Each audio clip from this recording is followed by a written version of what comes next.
Yo, Bakayalo, Konoyalo, et oui, on se retrouve pour une petite review de Yu Yu Hakusho. Oui, les 5 épisodes sur Netflix qui sont désormais disponibles, le live action incroyable. Mais avant de commencer cette petite review, un instant auto-promo, mais bien évidemment, mon manga Wolfus que je fais en partenariat avec le dessinateur Sabri qui sort bientôt, le 31 janvier 2024. Oui, donc note-le sur ton agenda. Wolfus, mon manga qui sera gratuit et légal sur Manga Draft le 31 janvier 2024. Mais t'es venu exprès pour regarder la review de Yu Yu Hakusho, le live action, les 5 épisodes. Et les amis, j'ai plutôt bien aimé, mais je ne l'ai pas trouvé parfait.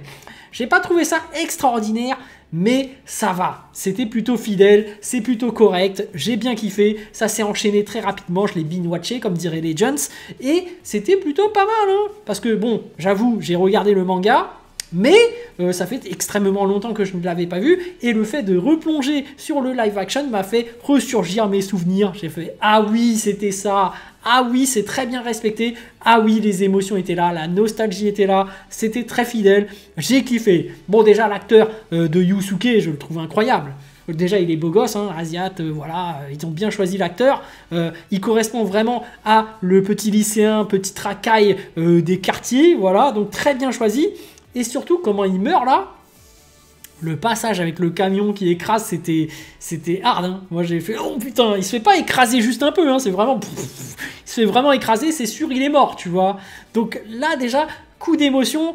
T'as ensuite la résurrection et tu le vois en train d'assister à ses obsèques. Là, il y a tout le côté nostalgique, même asiatique, qui a ressurgi en moi. J'ai eu des instants d'émotion incroyables parce que lorsqu'il y a eu des décès dans les familles asiatiques, bah, tu as ces fameux moines, tu as cette fameuse musique de fond qui refait surface et là, j'ai reconnu toute cette culture qu'il y avait derrière, tu vois. Donc, tout ça, ça me parle en fait. Au-delà même du manga, t'as tout ce côté asiatique culturel qui a refait surface et j'ai fait oui, ça marche, c'est ce qu'on vit nous en fait. Donc oui, c'est local, c'est bien fait. Évidemment, le fait de retrouver ces petits quartiers japonais comme ça dans les ruelles serrées, on se croirait vraiment dans les années 90, c'est un petit kiff que j'adore aussi. C'est avoir un Yusuke qui arrive et qui bouffe des ramen dans sa petite boutique comme ça, ça c'est un gros kiff. Moi je me rappelle très bien qu'avant avec des potes, quand j'étais plus jeune, on allait à Opéra, on restait devant un truc à ramen et on bouffait ça ensemble dans le petit bar comme ça. Donc nous on connaît ça, nous, même quand on était plus jeunes, c'était un délire à nous. Mais voilà, on était là dans les années... bon, j'étais pas des années 90, hein, moi j'étais quand même voilà, plus jeune. Hein, enfin, j'étais pas aussi vieux, donc j'ai pas vécu les années 90, mais bien plus tard, avec les autres, là, les petits jeunes qu'on était, on était là en train de bouffer des ramen, à faire nos fausses racailles, puisque nous, on n'était pas vraiment des racailles, mais on était là, notre kiff, c'était de bouffer des ramen dehors, et le fait de voir Yusuke à chaque fois bouffer des ramen, on se disait, ah, c'est un kiff, ça. Ça, c'est un délire à nous, asiatiques. Voilà, un petit truc bizarre qu'on fait, mais bref, on va recentrer le débat sur Yu Yu Hakusho, hein, évidemment. J'ai bien aimé cette série, mais c'est vrai qu'il y a certaines choses qui m'ont quand même déçu. Donc, on va parler des choses qui nous ont quand même déçus, bien évidemment. Donc, je vais parler des combats qui sont très bien faits. Mais je trouvais que le combat contre le zombie, par exemple, il était un peu long. Hein. Moi, au bout d'un moment, le zombie, je me suis dit, mais c'est quand qu'il meurt ? C'est quand qu'il meurt ? Parce que c'était complètement long. Il n'y a pas de...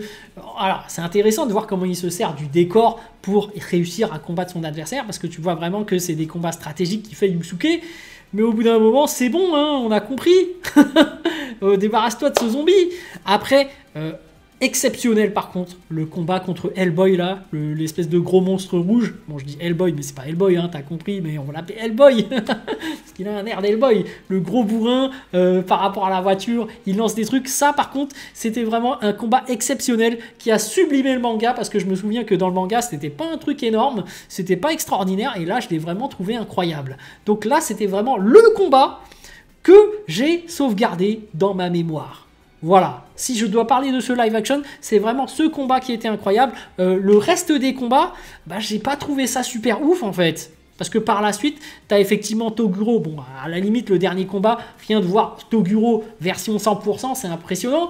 Mais le combat en soi n'est pas extra. Hein. Je ne retiens pas grand-chose des autres combats. En fait, il y a principalement le combat contre Hellboy qui était juste incroyable, mais sinon, il y a le petit truc comme ça avec les trucs de vent là, de Toguro, mais sinon les autres combats, c'est un peu osef. Hein. Le combat par exemple de Yei où il sort le dragon noir, c'est gâchis ça. C'est gâché de ouf, parce qu'en fait, je trouve que c'était pas super bien fait, en fait. Parce qu'ils étaient un peu dans l'obscurité.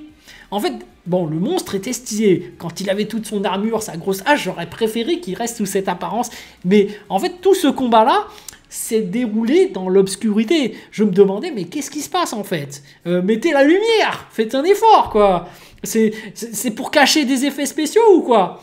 Donc voilà, en fait, moi j'aurais bien voulu voir le dragon noir de Yei net, précis, et qu'on le voit vraiment en train de bouffer l'adversaire, tu vois. Donc c'est le truc qui m'a un peu déçu. Mais après, voilà, hein, principalement même le combat de Yusuke contre ses autres adversaires, je les ai pas trouvés extra, sauf celui avec Hellboy.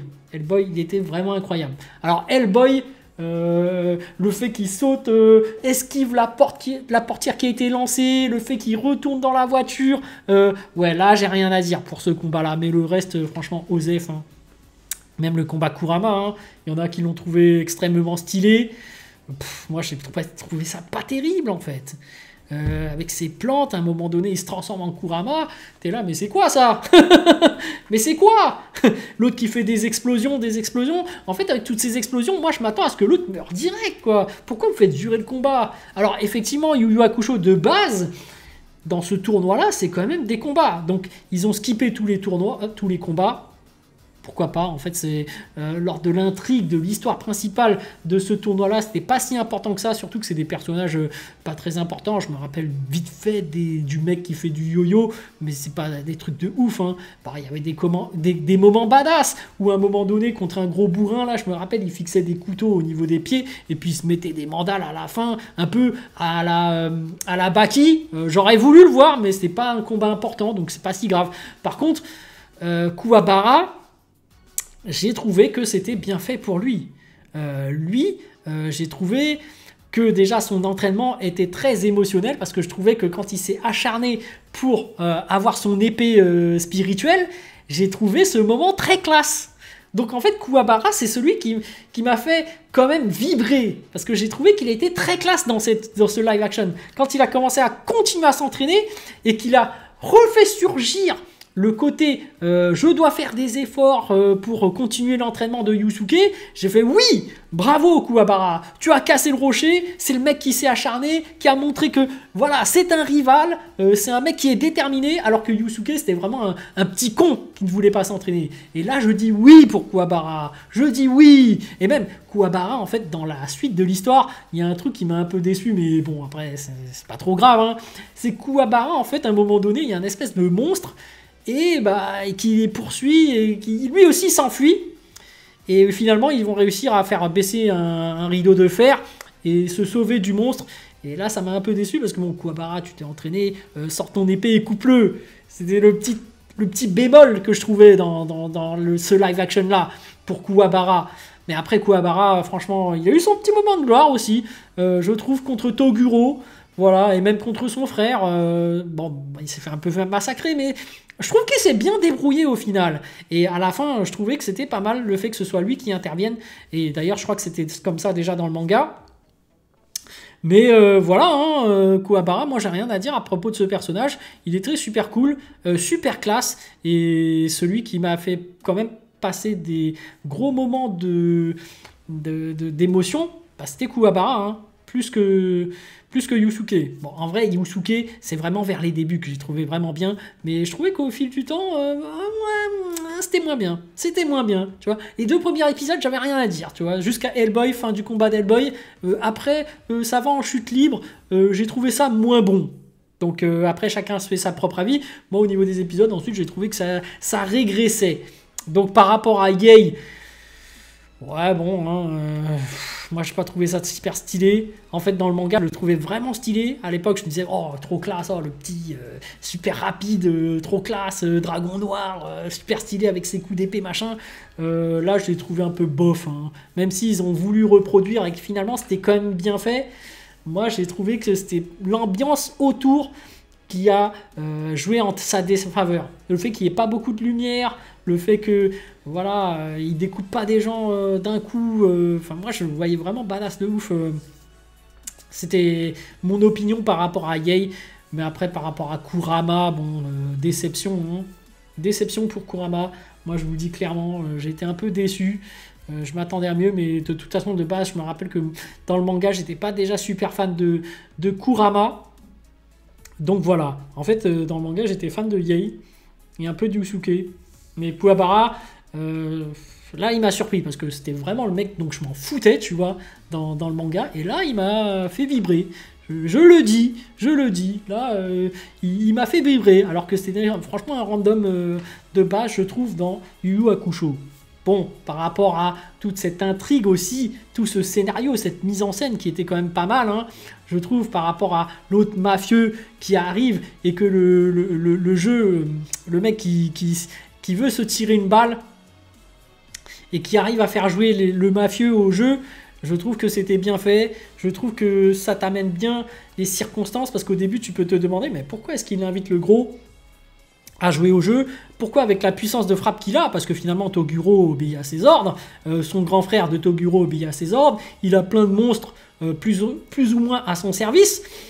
Je me suis posé la question de, bah attends, ces milliardaires là, pourquoi tu les raquettes pas directement? Pourquoi tu les fais parier en fait?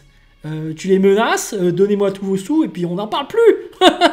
T'as besoin d'argent, mais raquette-les, c'est toi le plus fort. Moi je t'assure que si tu les menaces de mort, les mecs ils vont pas faire les malins. Vu en plus que c'est un gros larc qui a l'air d'être un gros bouffon, tu le menaces de mort, il va faire d'accord, tiens. Mec, t'as une force de frappe impressionnante. Mais bon, on va dire que ça fait partie du scénario, il veut vraiment les faire miser de l'argent, parce que lui son but c'est d'ouvrir ce fameux portail et que lui-même est un joueur fou, donc il veut vraiment faire palpiter les gens à travers les jeux, d'après ce que je comprends. Mais bref, c'est quand même assez rushé, hein. 5 épisodes, faut pas se mentir. Il y a des moments où ils sont allés un peu trop vite, je pense, et que s'ils auraient pris la peine de prendre leur temps, ça aurait été bien meilleur. Mais par rapport au combat, justement le combat d'Hellboy que j'ai trouvé extraordinaire, je trouvais qu'il y avait pas mal de combats qui étaient quand même assez longs. Et je trouve que les live action, en fait, un peu comme One Piece, c'est bien quand le combat n'est pas très long, en fait. Tu vois, c'est vraiment, faut se centrer sur l'intrigue, sur l'histoire. Bon, après, je dis ça, mais franchement, c'était un poulet incroyable, hein, le combat contre Hellboy. Donc, je le répète souvent, ce fameux combat, mais c'est vraiment le gros plus...